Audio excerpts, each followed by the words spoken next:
South Korea's envisioned $200 billion investment in the U.S. will first go to South Korean firms operating in the country, Industry and Trade Minister Kim Jong-un said on Monday, and noting the money will be directed to businesses capable of generating cash flow.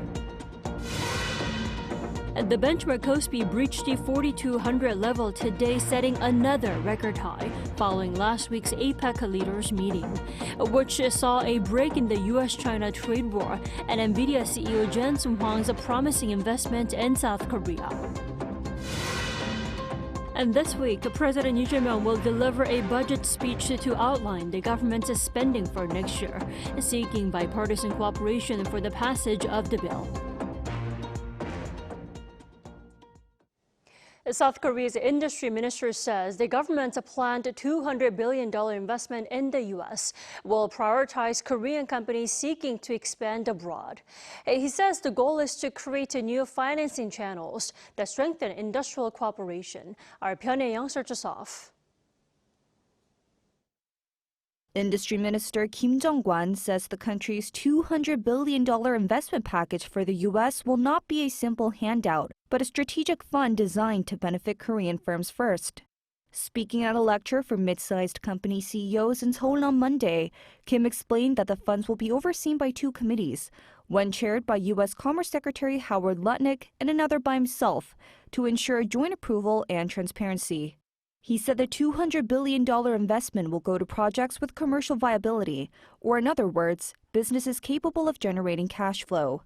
The minister added that detailed guidelines on how companies can access the funds will soon be shared with business associations, urging firms not to miss out, saying if there's intent to expand into the U.S. market, this is an opportunity that should be explored. Kim also said the recently concluded Korea-U.S. tariff agreement helped ease pressure on the foreign exchange market and paved the way for strategic investment. He called it a new path, with companies in the past needing their own capital and financing.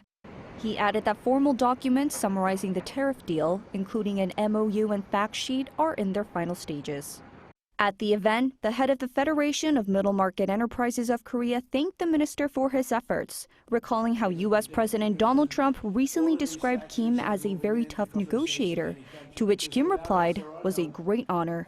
Hye-seong, Arirang News. And now, APEC Week saw a series of summits fueling optimism over the U.S.-China trade truce and investment in chips. South Korea's benchmark index rose to a historic high on Monday. Our Oh-seong has more. Korea's benchmark KOSPI hit a historic milestone on Monday, surpassing the 4,200 mark for the first time during trading. The index opened 0.39% higher at 4,123.36 and surged to 4,221.87 at closing, 2.78% up from the previous day of trading. It comes just 5 trading days after crossing 4,000. The rally was driven by individual investors snapping up over 650 billion won worth of shares, or around $455 million. Large cap stocks accounted for the surge. Samsung Electronics gained 3.35%, hitting the symbolic 110,000 mark for the first time. But what stole the show was SK Hynix. The semiconductor company jumped 10.95% to top the 600,000 won level, backed by stronger profit forecasts from analysts. Market sentiment is improving after several major developments during the APEC forum hosted in Gyeongju City last week. The Korea-U.S. summit on the sidelines concluded follow-up tariff talks before the U.S. and China agreed to avoid further escalation in their trade dispute, helping stabilize business prospects. NVIDIA CEO Jensen Huang's first visit to Korea in 15 years also added momentum. He pledged to supply 260,000 GPUs to the Korean government and local firms, signaling stronger cooperation in chips and AI. Across the world, for all companies and investors, there's only one key word needed to attract investment. That's AI. Whether it's Korea, the US, or Japan, you can't talk about money now without mentioning AI. If you trace back all this talk about AI-related facility investment, infrastructure investment, capital expenditure, it's clear semiconductor-related firms have much to gain. Korea's blue-chip KOSDAQ also gained 1.57% to 914.55, recovering to the 900 level.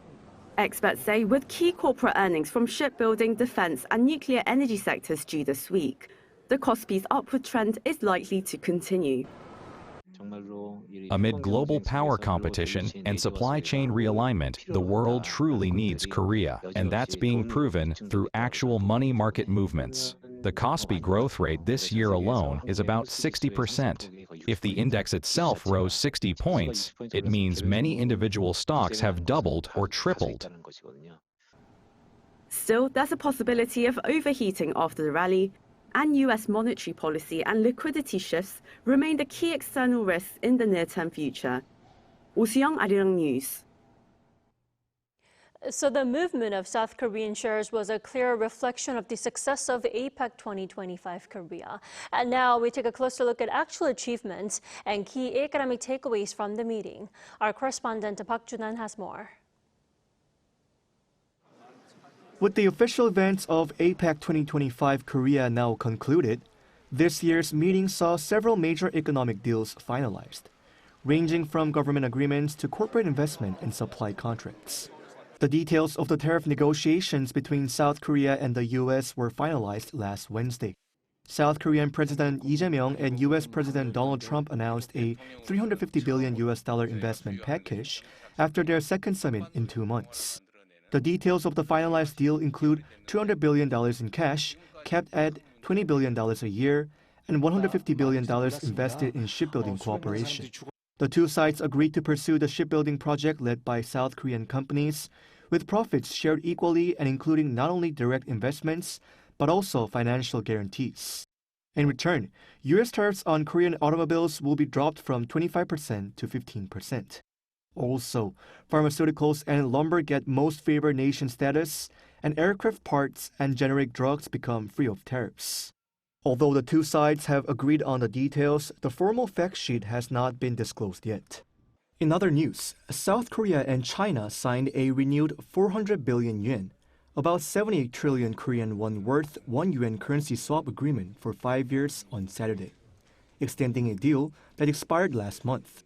During the summit, 6 memorandum of understanding were signed by the two countries, including the silver economy, startup innovation, economic collaboration through 2030 in the services trade, fresh fruit exports, and joint crackdowns on voice phishing and online fraud. On Friday, NVIDIA, the world's largest chip maker, announced a 260,000 chip supply deal with the South Korean government, Samsung Electronics, SK Group, Hyundai Motor Group, and Naver Cloud. NVIDIA CEO Jensen Huang said South Korea holds immense potential to become the region's AI hub, with the capacity to attract overseas startups to operate on a Korea AI cloud. South Korea's AI chief Hye-seong welcomed the supply deal and said South Korea is now the world's third largest holder of GPUs after the United States and China. Additionally, this year's APEC was attended by 1,700 global business leaders. Corporate-level investment commitments from 7 companies, including Amazon Web Services and Renault Korea alone, totaled 13 trillion won, or about $9.1 billion, marking a significant milestone for the event. Park Jun-han, Arirang News.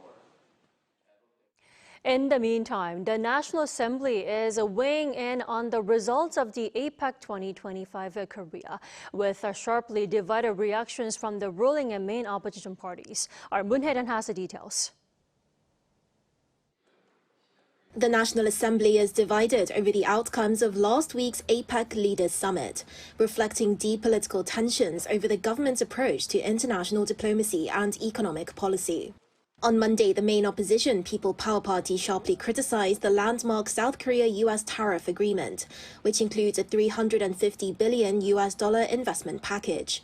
Party leader Chang Dong-yeon called on the government to release full details and undergo parliamentary scrutiny. They keep praising themselves for reaching a South Korea-U.S. tariff agreement.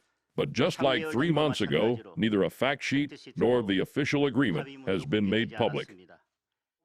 Party floor leaders Hong An-seok called any attempt to bypass parliamentary approval a clear violation of the constitution, arguing that the deal affects citizens' lives and the nation's key industries.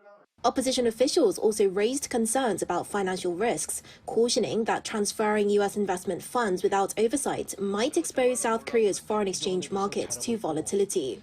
On the other hand, the ruling Democratic Party framed APEC Leaders Summit as a diplomatic triumph.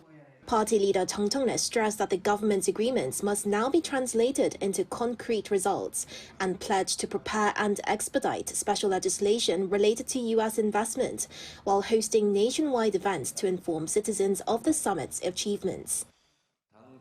We will do our utmost to ensure that the outcomes of APEC are communicated to the public, including by establishing a provisional special committee for follow-up support on APEC and tariff negotiation outcomes. Democratic Party floor leader Kim Byung-gi emphasized that strategic sectors such as AI, semiconductors, and research and development were at the center of global collaboration during APEC. He called the upcoming budget deliberations a critical opportunity to strengthen South Korea's competitive edge and turn the agreements into tangible growth for the future. With both parties staking out strong and opposing positions, attention now turns to how the government will translate the APEC agreements into action, as lawmakers prepare to review next year's budget, which could determine the future of key strategic industries and public investments. Moon Hye-seong, Arirang News. President Lee Jae-myung will deliver a policy speech on next year's budget proposal on Tuesday. He is expected to outline the objectives of the 728 trillion won, or roughly $510 billion spending plan, and call on both the ruling and opposition parties for a swift passage. The proposed budget allocates a record amount for research and development, with a particular focus on AI. This will be the president's second budget speech since taking office, following his first one in late June on the supplementary budget. President Lee Jae-myung's summit diplomacy continued even after APEC 2025 Korea in Gyeongju. The South Korean leader sat down with Singaporean Prime Minister Lawrence Wong at his office over the weekend and announced a strategic partnership. Our top office correspondent Yoon Jung-min reports. After returning from the APEC and related events in Gyeongju, President Lee Jae-myung hosted Singaporean Prime Minister Lawrence Wong at his office in Seoul, who also attended the multilateral event to forge a strategic partnership. 우리 총리님, 어제 경주에서 뵙고 다시 또 오늘 공식적으로 이곳에서 뵙게 됐는데. And I've spent almost every day seeing you. So we don't feel like we are strangers to one another. I feel like I've known you for a long time already. Areas of interest included cooperation on security, the economy, and AI at a time of increasing global uncertainties, as announced in a joint news conference. 앞으로 양국은 전략적 동반자 관계에 기초하여 변화하는 경제와 안보 환경에 대처하는 한편 전략 첨단 기술 협력을 더욱 강화하고 인적 교류도 확대하기로 뜻을 모았습니다.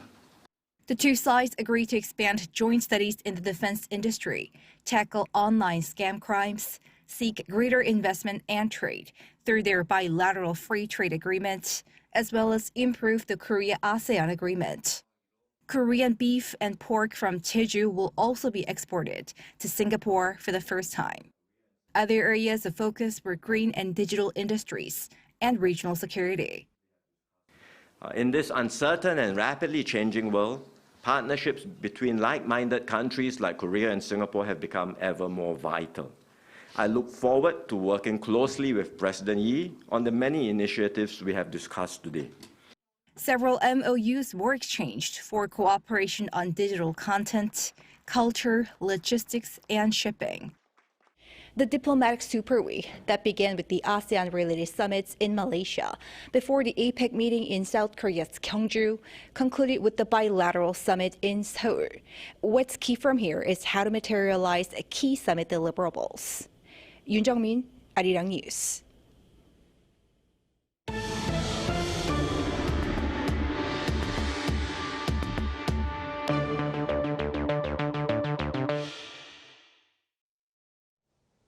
South Korean Defense Minister An Gyu-baek and U.S. Defense Secretary Pete Hegseth visited the demilitarized zone on Monday.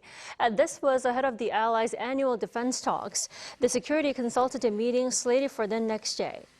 The defense chiefs were briefed on current operations at Observation Post Olet and visited the conference facility in Panmunjom. With the DMZ being at the forefront of inter-Korean ties and a venue for dialogue between U.S. President Trump and North Korean leader Kim Jong-un, Minister An underlined that the two defense chiefs' visit to the DMZ itself has a symbolic meaning. The U.S. Defense Secretary was impressed to see both countries on joint search operations along the MDL, An said, and also surprised to see how closely North Korean villages are to the area. As South Korea seeks to advance its surveillance capabilities, over the weekend, it launched the final satellite of Project 425. This allows South Korean authorities to monitor North Korea around the clock with updated surveillance every 2 hours. Our Kim Do-yeon reports. 2, 1, engines for power. At Cape Canaveral Space Force Station in Florida, SpaceX's Falcon 9 rocket took off on Sunday carrying South Korea's fifth and last satellite under the 425 project. The satellite reached orbit after 14 minutes and established communication with a ground station about an hour later. The 425 Project's 5th satellite was launched normally from Cape Canaveral Space Force Station in Florida, settled into its target orbit, and successfully communicated with the ground station, confirming the satellite is in good condition. With this launch, South Korea's independent surveillance capabilities have been significantly enhanced. The 425 project is a major milestone in South Korea's independent defense strategy. It consists of 5 satellites, 1 electro-optical and infrared satellite, and 4 synthetic aperture radar or SAR satellites. The EOIR satellite provides extremely high-resolution image but is limited by weather conditions. The 4 SAR satellites use radar to capture images, allowing them to conduct surveillance 24 hours a day regardless of cloud cover or darkness. This launch completes the constellation of satellites in an impressively short time frame. The first satellite, the EOIR satellite, was launched in December 2023. With this 5th launch, South Korea has successfully deployed its entire medium to large satellite network in less than 2 years. The first 3 satellites are already fully deployed. The 4th is undergoing its final operational evaluation. Once this 5th satellite is also fully tested, the system will be complete. Once all the satellites are operational, the South Korean military can monitor key targets in North Korea at intervals of approximately 2 hours. This significantly reduces the country's reliance on foreign intelligence assets. It directly enhances the kill chain preemptive strike system, a core pillar of South Korea's 3-axis defense. DAPA added that this is not the final step. It plans to further strengthen surveillance assets by developing a constellation of microsatellites in the coming years to eventually shorten the monitoring cycle over the Korean peninsula to as little as 30 minutes. Kim Do-yeon, Arirang News. Japan's new Prime Minister Sanae Takaichi is off to a strong start. A poll by Japan's JNN network found her cabinet's approval rating at 82%, the second highest level since 2001, when Junichiro Koizmi's government recorded 88%. The previous Ishiba administration stood at just 51.6% upon its launch. Takaichi's recent series of diplomatic moves, such as holding her first summit with U.S. President Donald Trump and joining the APEC leaders meeting in Gyeongju, has been positively received by more than 80% of respondents.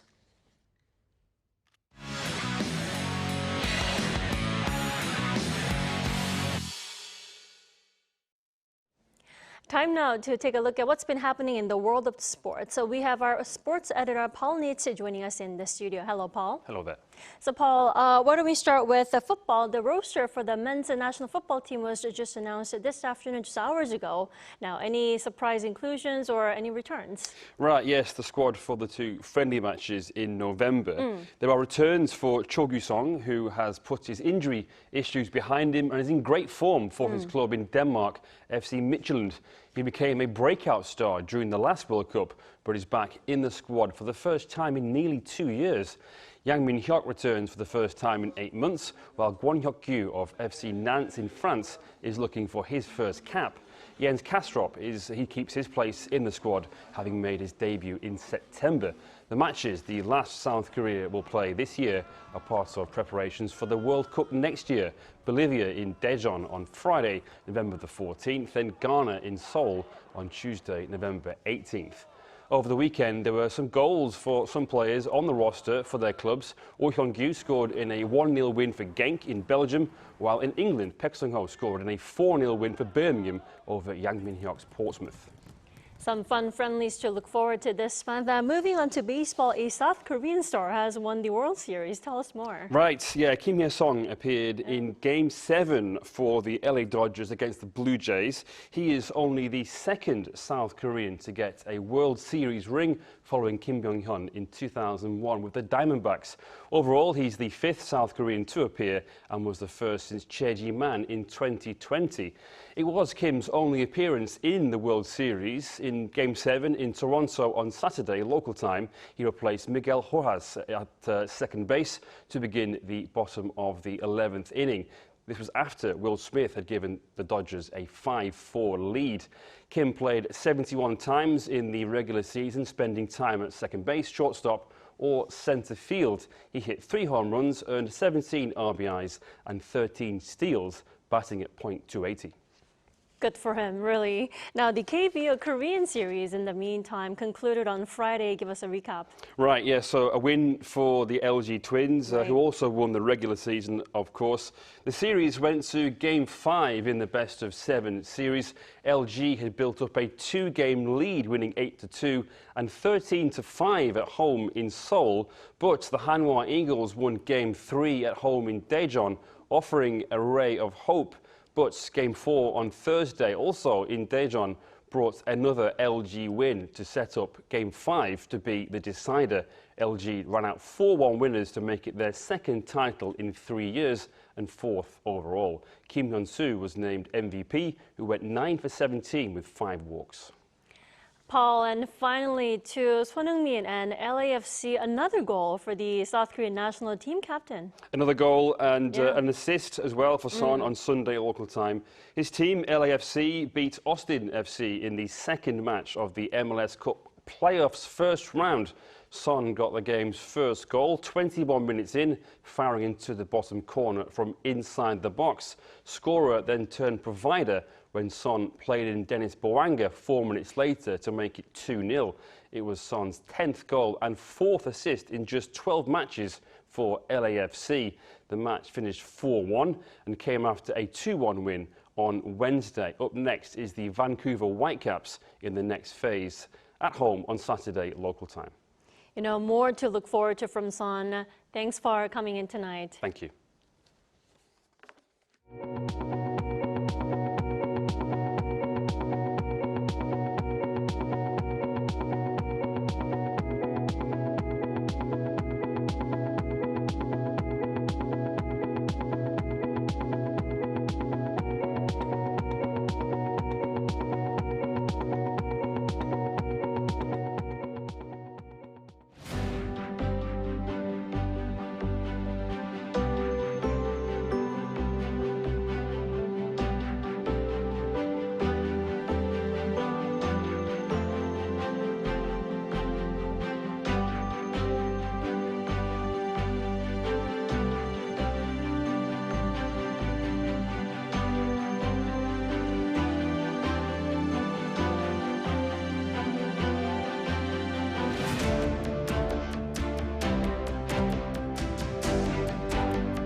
The early winter cold is here again. With the first cold wave warning issued in Seoul, the morning temperature was the lowest so far this fall at 0.5 degrees Celsius. As the temperature rose significantly, all of the cold wave warnings were lifted in central areas, Jeollabuk-do province and the Gyeongsang-do provinces. This sudden cold won't last long. The temperatures will start to rise from tomorrow afternoon. With a huge daily temperature gap, the daytime temperature in Seoul will rise to 16 degrees Celsius, a bit above the average temperature for this time of year. It will rise to 18 degrees in Seoul on Wednesday. Tomorrow morning, Seoul and Daegu will start off at 5 degrees, Chuncheon at 2 degrees. Daily highs will move up to 16 to 20 degrees across the country. No more rain is forecast for the time being. That's all for Korea. Here are the weather conditions around the world.